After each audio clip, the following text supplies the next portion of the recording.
Welcome to Impact Wrestling. As you guys seen my last video, something I gotta say. Ladies and gentlemen of the YWC, fuck Impact Wrestling.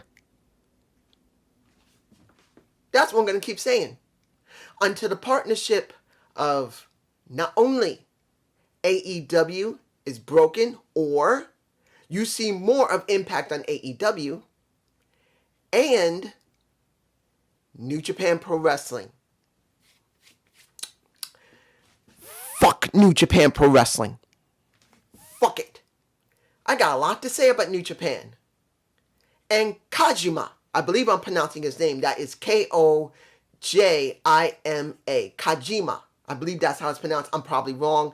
I am saying this right now. We got advertisement for Kojima.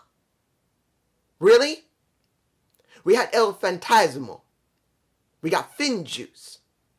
And they got a lot to say about FinJuice. Who gives a fuck? I'm saying this, guys, as someone who does love wrestling, and I have no problem with Japanese wrestling. I got no problem.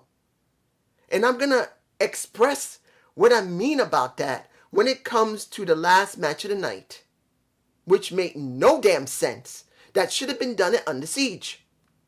And I usually don't remember pay-per-views or Impact Plus after I'm doing them about a week or so, because I have so many other videos I do, I tend to blank out when it comes to looking at the other shows beforehand, because I make a lot of videos, guys. You guys don't... I have now made 1,511 videos. It is hard to keep track and remember all the videos I've done, because I'm always planning on new videos or reviews, and it's hard to remember them all. But I remember enough Under Siege that it made no damn sense to do this here. Now, let's get into the show. Raju versus Jake something. What was that? It wasn't the fact the match was like it was off. But what did it really give us? Honestly, you look at Jake something, great wrestler. You look at Rohit Raju, great wrestler. Both of them got something. But what does it give us? We don't get no real storyline. Jake can't be beat by Raju. Shera helps. Jake something loses, beats the crap out of Muhammad Ali Shera, who could have been booked differently. Yes, he can't talk that well. Yes, his moveset's not one of the greatest. But as Paul Heyman, as well as so many other promoters in the past have always said, there's always a way to accentuate the best parts of the person. We never get that from Shera, because they never do it. So now, Shera, who's supposed to be a monster, not only got his butt kicked by Jake something, got hit with a steel chair after the match because he helps Muhammad Ali Shera. He gets put through a damn table. So what does that really mean? This show made no damn sense. Let's move on. We got Taylor Wilde, which, guys, why are they still pushing Taylor Wilde to want to be a singles competitor and go after Dana Purrazzo, when Tennille Dashwood with Caleb and the K, who tried to save her at Under Siege, and it was Caleb with a K who, I thought he took his shoe off and hit her. He kicked her. I think I said he kicked her. I can't remember. But he saves the match for her. And she doesn't want to be a part of it. So when Tennille Dashwood goes up against a Kiera Hogan, and I'm going right into that, we get Kiera at ringside with her Tasha Steelz. You know, I gotta say this, honestly. I know Kiera is lesbian. No problem. Not that she can't change her mind and want to go to a man or be bi. But let me ask you a question. What would happen if Kiera Hogan decided at 20, I think she's about 26 years old, what would happen if she decided to get breast implants just to be a C cup because she looks like she's only a B? What do you think a woman of that size with that shape would look like with C cups? Not D or F or G, just plain average C cup size breasts. She's intelligent. She's damn beautiful. She's good in the ring. She's become very good in the ring. She knows how to talk. She has a physique that many women and men really like. The only thing that many women and men would like is bigger boobs on her. What do you think would happen if she got C-size cup breasts?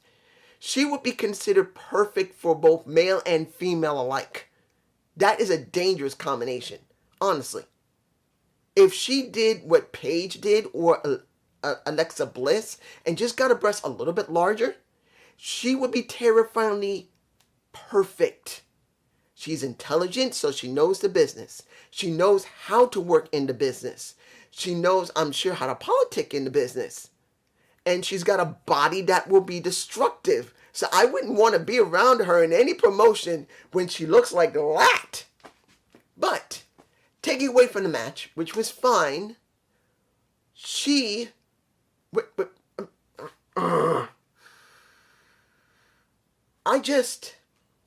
Tenille win, and I knew she was going to win. The minute I saw the interview between Tenille Dashwood and Taylor, I knew she was going to win the match, and she does win the match. And then everyone rushes out in their mother. Why? Look, you don't really not everyone cares about the tag team. Everyone. What was the point? You got Susan and Kimberly coming out, fighting with Caleb. Caleb got a DDT by Tasha. Then everyone started beating up on them. And then Havoc comes out. And then Rosemary comes out. And what was the point of all that? What was this about? Was this about the women's titles?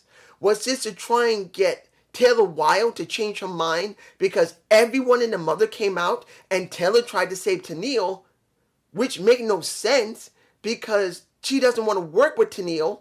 This now just makes it more important to believe that Tenille and Taylor Wilde are going to be together. What is the point?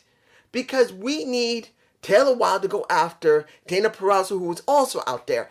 This made no sense. It was so convoluted. This entire thing was to try and convince Taylor Wilde to work with Tenille Dashwood and for you to believe that Taylor Wilde should be with Tenille Dashwood when Taylor Wilde should be going after Dana Purrazzo because Dana Purrazzo has no competition. And now, let's move on to the next weird thing that made no sense. Swingers Palace. What was that? Do you see Fallah Bahh on my face? We have not seen Fallah Bahh for weeks and weeks and weeks in that sense. We saw him for a while, a few times, and he had no more money. He couldn't do anything. But we never saw him weeks upon weeks upon weeks ago just get dressed up and fake be one of the swinger girls.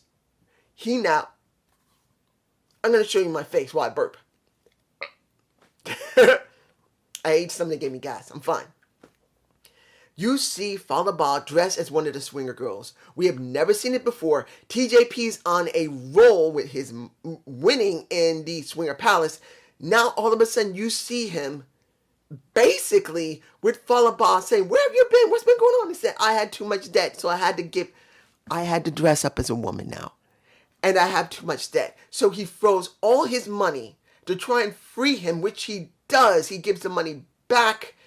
Well, double or nothing. If you win, you keep your money and you get Fallah Bahh free. But then it's like, why didn't you take time with this? Why didn't you build this up? Why was it only in one segment instead of building it up for a couple of weeks? Make it important to show that Fallah Bahh has gone so down in the gutter that he now has to do transvestite stuff to try and pay off his debt to Johnny Swinger and Swinger's Palace. Why in the blue fuck? Getting angry. The blue fuck. Didn't they take the next 3 weeks to do this and make it important? Instead of just being in one segment. What was the point of even doing the segment if you didn't even want to set it up. And then, you see Petey Williams, who I believe, working with TJP, turning to Manic, and going to the tag title picture, you see him really mad. If they went to the tag title picture, you can have Petey Williams turn to Make Believe Muscle, because people really did like seeing Petey Williams act like Make Believe Muscle. Why not turn him into Make Believe Muscle? You don't need Big Papa Pump there. Yes, it's a very old character for Petey Williams. He hasn't done that in, maybe 13, 14 years? Because he did it in 2008 when he was with the Big Papa Pump and that super big tall woman. I don't know her name because that was well before my time. I don't know her name. You guys can tell me below. But essentially speaking, an old character like that has not been seen in so long that is by himself. And during his match, and you know I'm going straight into it, during his match with VSK, who is from my stomping grounds, New York, baby. I'm getting TJP mixed up with Petey Williams. You see I'm frustrated here. Petey Williams showed off a little bit, showing, why not turn him? Maybe this might be the beginnings of Make Believe Muscle, but I doubt it. Why not bring Make Believe Muscle back? Let him act like the nut that he was with Big Papa Pump Scott Steiner. Why not let him come out with the covering, the mesh headgear? Let him come out, show how dangerous he is as Make Believe Muscle, showing of his muscle, showing that he is the man, he is the legend, he is Big Papa Pump's sidekick. That was very entertaining. And instead of doing that, no. We get him having a match with VSK. He beats VSK, who did pretty good. I don't mind him. The question is he part of the roster or not?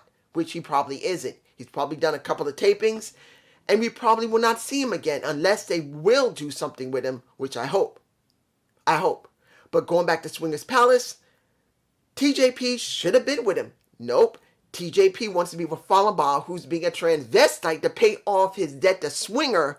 And then Petey Williams said, what are you doing with this trash? And he says, really? I'm not trash. I'm good. And now there's going to be a match between Petey Williams and Josh Alexander, if I remember, compared to Fallah Bahh and TJP. What was the point of that? Why? I don't know. You guys tell me below. I just ranted and there's more coming, baby. If you don't think this is going to end, it ain't ending. There's very little here that's not going to piss my ass off and make me say fuck Impact and fucked New Japan Pro Wrestling. If you're mad at me now and you don't like me talking like this and you say simply, dude, why are you watching? Stop watching Impact. Why don't you stop watching wrestling because you're always complaining? As I said in my AEW Dynamite, fuck you and the horse you rode in on. And I say that with great respect. Because you should, I'm going to say this to the new subscribers, if there's any new ones. Old subscribers should know this. You guys should know, after watching me for months or maybe a year or more, you got your opinion, and I do respect you. This is a joke. Honestly, I'm only playing. But for anyone who says this and really doesn't understand why I'm doing this, and if I'm complaining so badly, why am I watching wrestling? Listen to me. New subscribers, there's nothing wrong with complaining. If you know something is wrong, if you see someone running into a burning building that doesn't have to go in there, that's not a hero, that's not a firefighter, that's not trying to save his family, you got to say something. If the building is burning or some idiot runs in there just because it's fun, you say, hey, you stupid idiot, stop. It's your responsibility to say something so maybe that idiot will stop, or someone will say, hey, let's put out the fire in the building. If a wrestling promotion is so bad that they need to hear their audience, if I'm not the only one, they'll never change. There's got to be more people like myself who are going to say, hey, guys who's running the company, hear your audience. Something's not right. If you don't, you end up like WWE. WWE doesn't have many fans. People are mad because they're not listening. Yes, they're making huge amounts of money for corporations. And if anybody says they're making money from us, no, they're making money for the corporations and sheiks in the Middle East. Corporations are paying them, not people. Yes, corporations get money from people, but they're not getting from the people. They're getting it from the corporations. There you go. Let's move on. The match that was the most best of the show, very physical, and originally I thought, what is the damn point? But it did give me something. Rachel Ellering versus A. Jordynne Grace. I didn't understand why they made them drop it. Now, maybe Jordynne Grace is not staying with the company. Maybe she hasn't re-signed. Maybe Rachel Ellering hasn't re-signed or isn't signed yet. And they just thought it's better let them see her with the title. That's Rachel. That's Jordynne. Let's see how they feel about being with the titles. And if they don't sign, we do the next week or the week after, they drop them. Which they did. Within 2 weeks, no Jazz by their side, not by them side. By their side, they go to Under Siege, they lose. Now, Jordynne Grace wants a match, and she can't get Fire and Flavor, so she's going up against her tag partner. Which, honestly, I gotta say this truthfully, I wasn't feeling Rachel Ellering. I didn't know how to feel about it because I hadn't seen enough of her ring work and how she was. After this, I can honestly say Rachel Ellering can wrestle. She can. She gave me something. Does not mean that's enough, but she gave me something I was very curious about. How far did she develop as a wrestler? Character-wise, I still don't know if she can hold a promo or if she can make a character work. Or she can really be a ring general or not. But she can wrestle. And Jordynne and her had a good match. But then you wonder, is this a turning point for a Jordynne Grace to go heel? Because she's been a face for quite a while.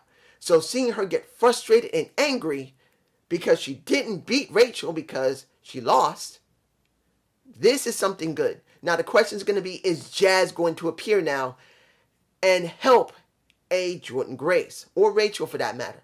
I don't know because we have not seen Jazz. Either she's sick or they just didn't write her into the storyline between the two. So I don't know. You guys tell me below.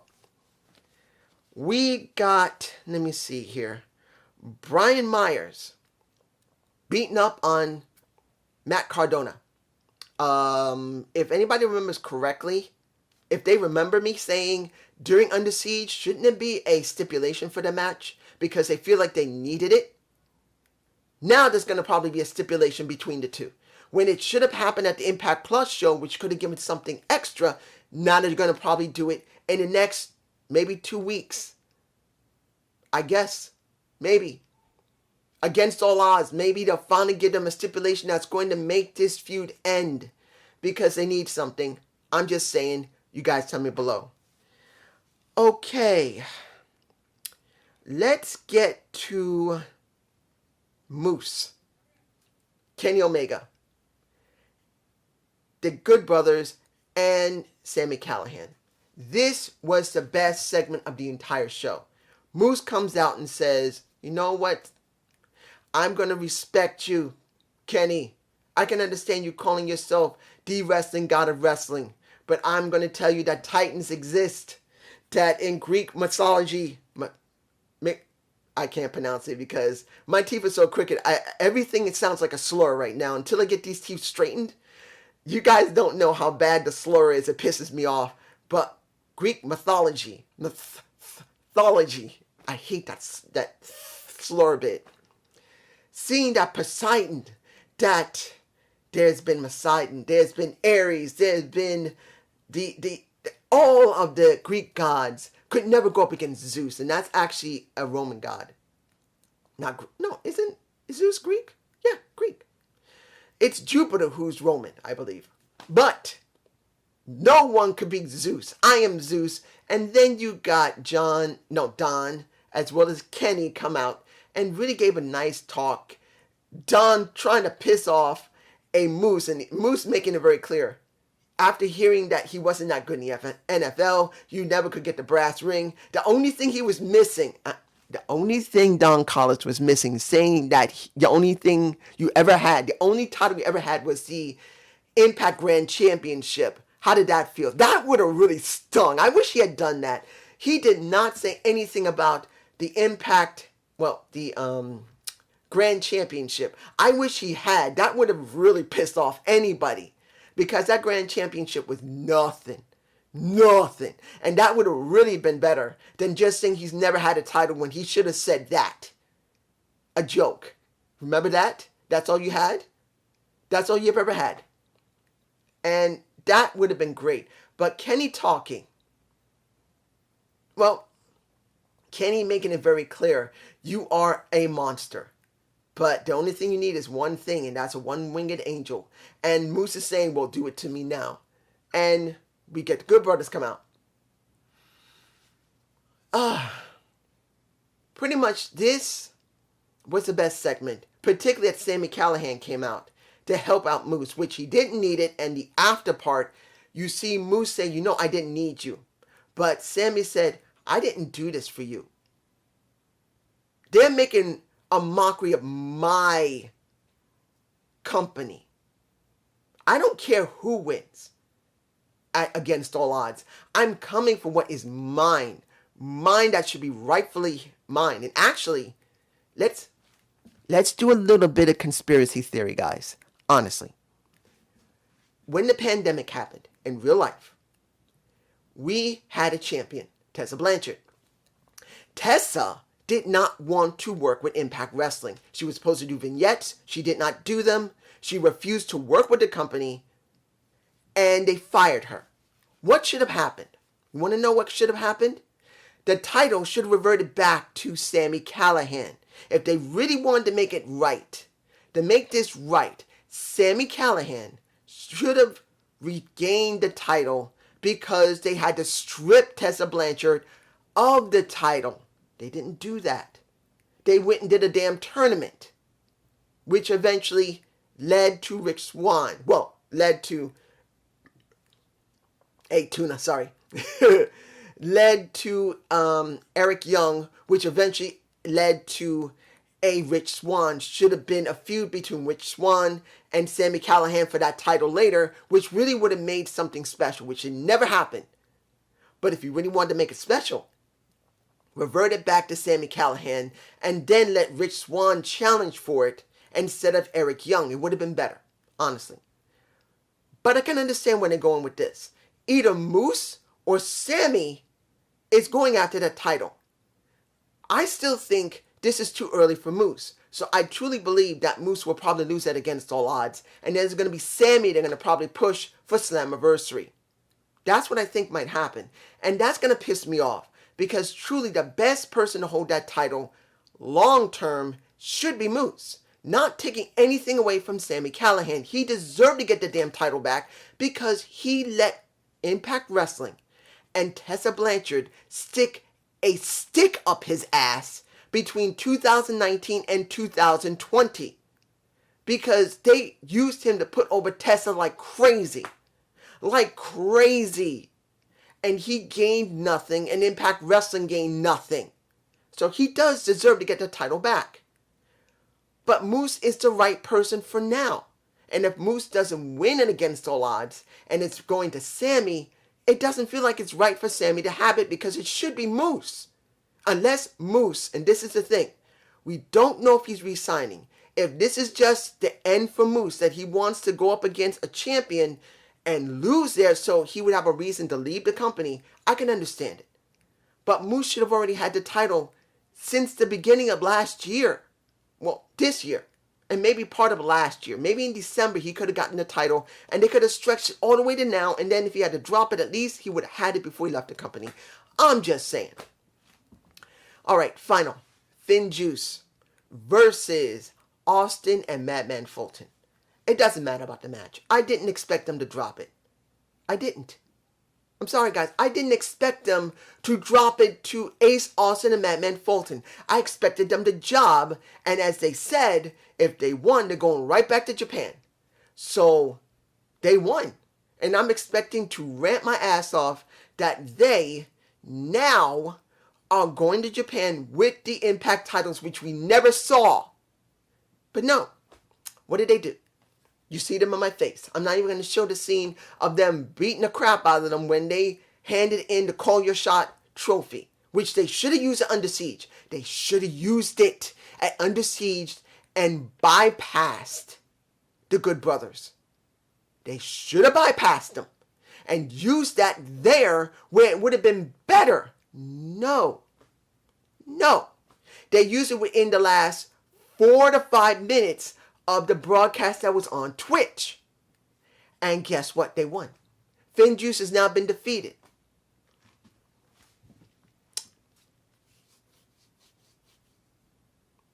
Are you fucking kidding me? What the fuck is this? As I said in the beginning of this, fuck Impact, fuck New Japan Pro Wrestling. We got Kai, what was his name? Kaijimi. Kojime.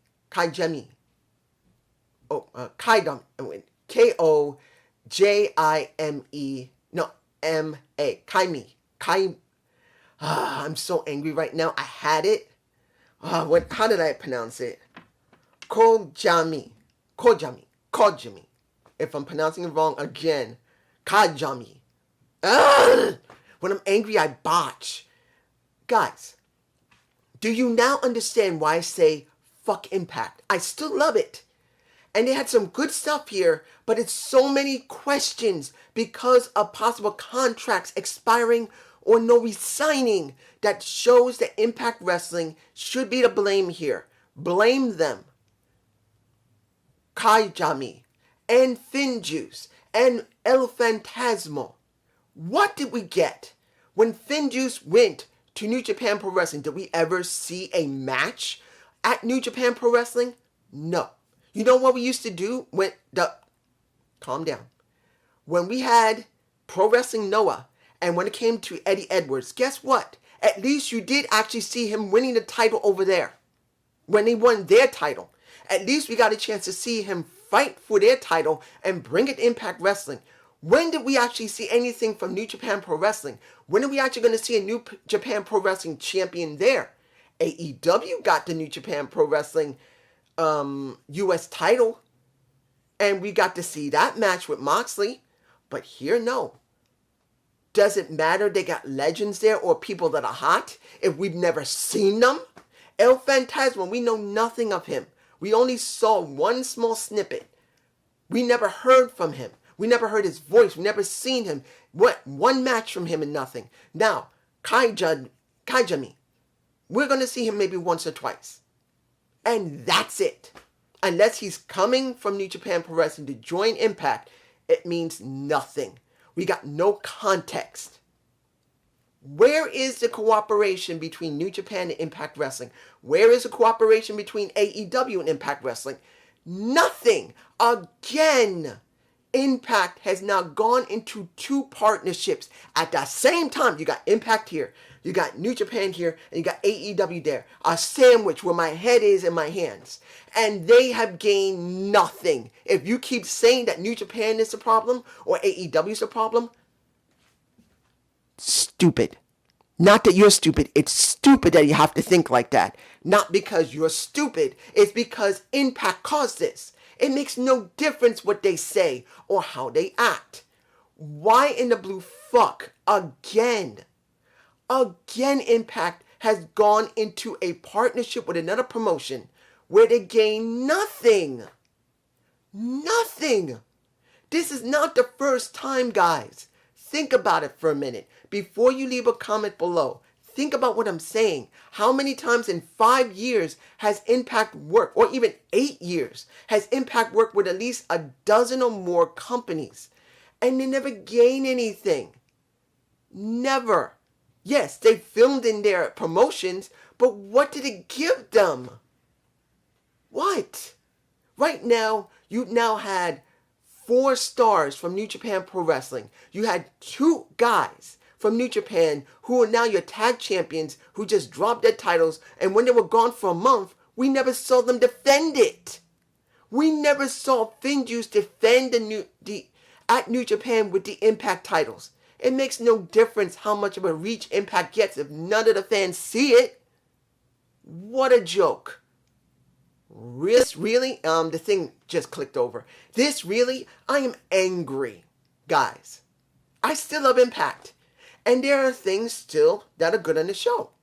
I'm not against everything that's going on the show. I'm just confused of what's going on because they've never built up into it. Jordynne Grace. Does this mean she's turning heel? Or does this mean, generally speaking, that she's leaving the company? Moose. He's going in against all odds. And he could get the Impact titles back. Both of them. But does that mean he'll be staying in Impact? Or he's not going to re-sign to Impact and he's just going to job so Sammy can try and get it? Another, we don't know. What is going on with Fallah Bahh? We don't know about Fallah Bahh because all of a sudden now, he's doing a transvestite thing because he owes money to Swinger. Where is the build-up of trying to free him from Swinger's Palace? What about the X Division? Why did they use Josh Alexander to try and get something done with Fallah Bahh and TJ Perkins when he shouldn't be involved in this? Josh Alexander is a beast. Why is he doing a tag match now? What is the point? Why isn't Petey Williams turned to make-believe muscle? Turn Petey Williams to make-believe muscle. Give him a character that is entertaining and people want him. This is all the stuff that is up in the air that could be rectified. And they haven't done it. But this is just me. Have a good day. Have a good night. And look for my Gump report. It will be on Tamina. I'm saying it now. I have a video for Tamina and her winning the tag titles in WWE. Peace.